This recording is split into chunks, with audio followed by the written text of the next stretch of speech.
So today we're going to talk about the very early meta on Pearl, because of course we've had a couple games of it happening in Champs, and I've also scoured some of the NA Tier 2 tournaments that were running Pearl as well, just to try and get an early baseline for what the, meta is kind of shaping up to be on this map and what we might look for on this map when it comes to team comps. So here are the two team comps that have been played by multiple different teams, and there only has been two actually that I could find from the different Pearl games I looked at. And that is quite interesting in and of itself, right? So this team comp at the top, Astra, Viper, Chamber, Fade, and KO, was run by actually three teams in Champs already. Edward Gaming, Optic, and Loud, and V1 were the other team that ran it. And we did actually see a mirror game between Optic and Loud with this comp.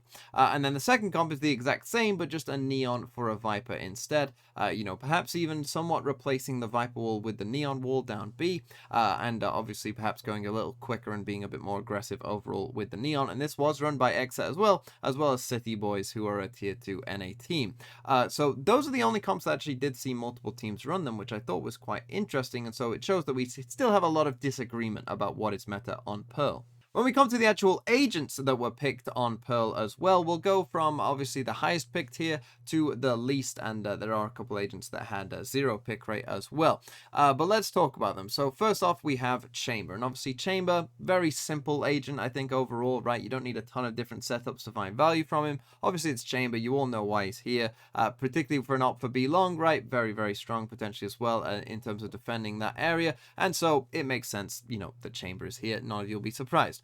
Moving on to Fade though, and again, this I don't think will be a big surprise. Fade obviously is very meta as well, and when I first saw the map, there's just a ton of different rooftops and stuff to, put these Fade haunts on, and so find a lot of value from. And obviously there's enough small areas as well for the Prowlers, and we've seen, a lot of Fade run on this map, and I don't think, again, that will be a big surprise to anyone considering the meta we're in and when you just look at the map. But then the next agent is actually Astra, and I think this is the first real point of contention, which is Astra versus Omen on this map, because you can see that most teams are favoring Astra here, but some are still picking Omen. So let's talk about, which one is better overall. Astra does provide you value, I think, from the Astra ult, which is, not super true on every map, but I think the Pearl is one where you will find value from the Astra ult, especially for things like retakes on B. If everyone is just retreating down long, you put that Astra ult up, and all of a sudden they're panicking because they can't hear if the spike's getting defused.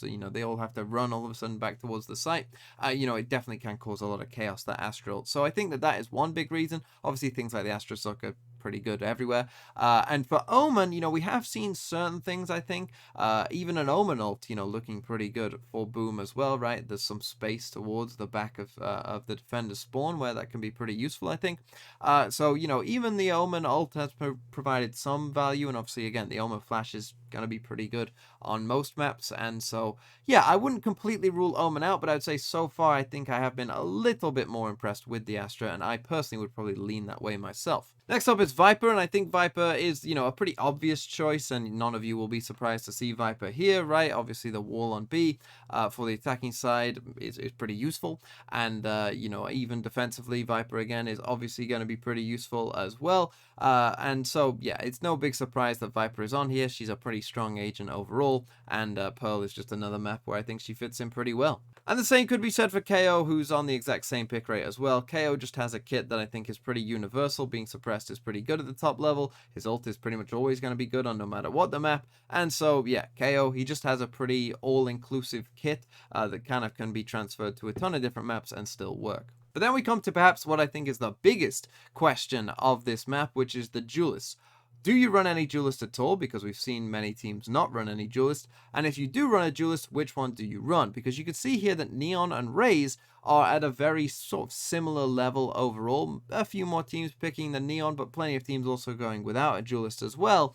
I think that is quite interesting. And, this to me is a question that I don't really know the answer of yet, because I think I've seen both Raze and Neon look pretty decent on this map so far. And so I'm not really ready to, declare a winner in terms of Raze versus Neon. I think they both have their strengths and weaknesses on this map, and so this one is still very much in the air, and maybe the answer really is neither. Then we're moving to the agents that we're seeing a bit less of a pick rate, Sky, Sage, and Cypher. We've seen a couple teams use this. Obviously, the Sky is mostly kind of coming in as perhaps a replacement for the KO, or maybe even a replacement of a Fade if you want to go heavy in towards flashes instead.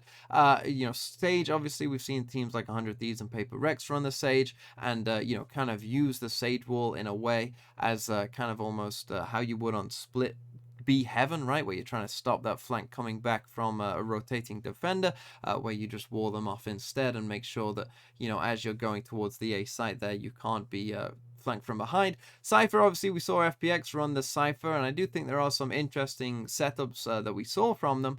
And I think that Cypher does provide you more value the less the setups. If people don't know where those cams are, if people don't know where these trips are, that does provide you more value because they're more likely to run into it. But we'll have to see if that will stay long term. And then finally, we have agents that were just picked a couple times, and actually these agents haven't been picked at champs with the Brim, Jet, Euro, Breach. I do think that Brim has, a chance if you are going maybe for a very aggressive comp, and you did want to just run it down on people all the time, maybe picking Brim wouldn't be the worst idea, I don't think, overall.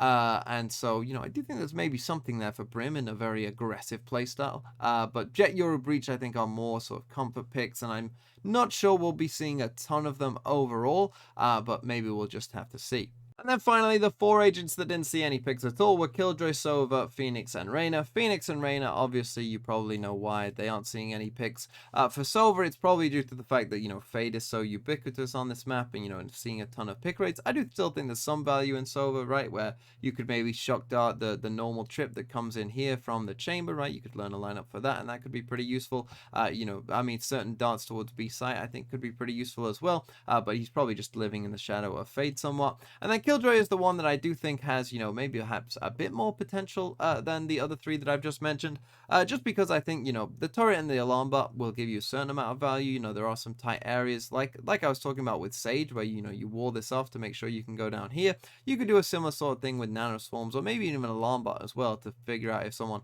is coming behind you at any point and you need to go back and check that. Certain things like that for A splits I think could be useful, and also I think there's enough good lockdowns here as well, whether it be, this kind of normal one in A site, and you're not going to be seeing a ton of breach either, or a retake one here from the corner of heaven, or even down here if, they have just fully run it down B.